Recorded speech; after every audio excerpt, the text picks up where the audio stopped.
कपड़े नहीं ले सकते, हमारी इतनी आमदनी नहीं है और हमारे इधर कोई कमाने वाला नहीं है। तो मेरे शौहर के लिए कपड़े आए हैं, वो भी जूने हैं लेकिन आए हैं। और वो जो औरत दे के गई है, उन्होंने 50 रुपये मेरे हाथ में रखी और उन्होंने इतना कहा कि अल्लाह खुश रखे, बस इतना बोल के वो चली गई। और उस 50 रुपये का मैंने 5 साल के बाद घर में चिकन पका के बच्चों को खिलाई हूँ। क्या बात है यार, हद हो गई है।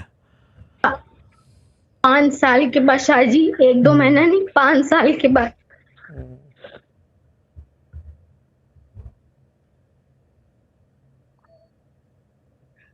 मेरे बच्चे जब से हुए शाहजी, तब से मेरे बच्चों ने कभी नॉनवेज नहीं खाया है। ये मोबाइल भी मेरे पास नहीं था, ना फोन, ना टीवी, ना फ्रिज, मेरे घर में कुछ नहीं है। खाली ये फोन अल्लाह के करम से किसी ने दिया था, तो मैंने उससे थोड़ा थोड़ा पैसा कैसे कैसे इकट्ठा करके उसे बनवा के इसीलिए ली कि मैं आप तक पहुंच सकूं, बस इस प्लेटफॉर्म तक पहुंच सकूं।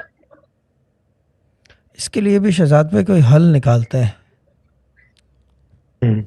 कि जो इस तरह के लोग हैं जिनके पास फोन्स नहीं है, तो वो कैसे राब्ता करेंगे। सोचने वाली बात है ना। मेरे घर में कुछ नहीं है हाँ शाहजी, सिस्टर ज़ाहिरा, कुछ ये भी जो है ना, नहीं है। ये सोचने वाली चीज़ है कि how to do that. Hussain भाई is a good brainstorm to think about it कि this is something that should be done as well.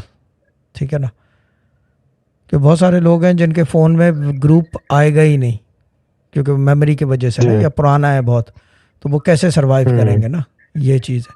These are some things we need to work on. तो खैर आहिस्ते आहिस्ते we are doing it. ठीक है ना, कुछ ना कुछ कर लेंगे, अब कह दिया है तो हो जाएगा। ठीक है, अब आप एक काम करें। ठीक, बोलिए। जी जी। आपने कहना है मेरे बच्चों हेलो। के लिए रिस्क का बंदोबस्त करो। जी जी शाहजी। ठीक है।